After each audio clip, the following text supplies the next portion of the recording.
అయితే అక్కడ జరిగింది మరొకటి. ఇన్నాళ్లు పులివెందుల పులి అంటూ డబ్బాలు కొట్టిన జనం ఇప్పుడు ఆయనపైనే తిరగబడ్డారు. జగన్ను నమ్ముకొని పనులు చేస్తే తమ కుటుంబాలు రోడ్డున పడ్డాయంటూ ఆగ్రహం వ్యక్తం చేశారు. అధికారంలో ఉన్న సమయంలోనే పలుమార్లు విజ్ఞప్తి చేసిన బిల్లులు క్లియర్ చేయలేదని ఆవేదన వ్యక్తం చేశారు.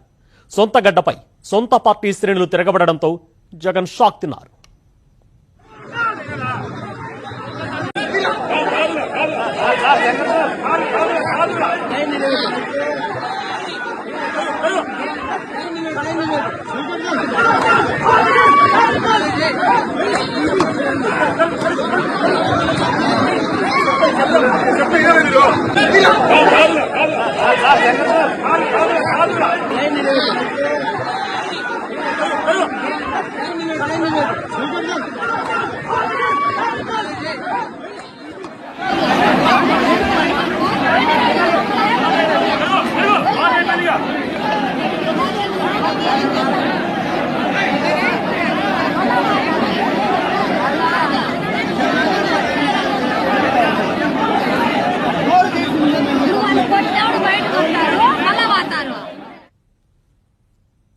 జగన్ ఇంటి వద్ద వైసీపీ శ్రేణుల ఆందోళనకు సంబంధించిన మరింత సమాచారం మా కరెస్పాండెంట్ రమణారెడ్డి అందిస్తారు.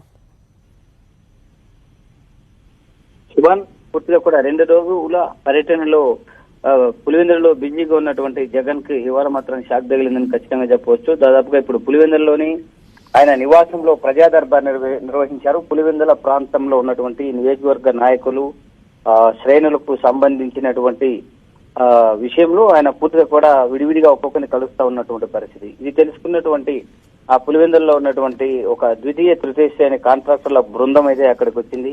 అక్కడికి వచ్చినటువంటి ఆ బృందం నేరుగా మేము జగన్ ని కలవాలని ఒత్తిడి చేయడంతో పోలీసులు మొదటగా అనుమతించలేదు.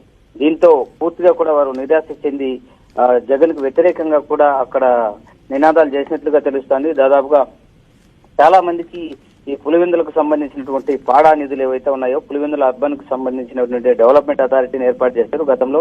దాంట్లో విత్తనవిడిగా వదిలినటువంటి కాంట్రాక్టర్లతో పెద్ద ఎత్తున దాదాపు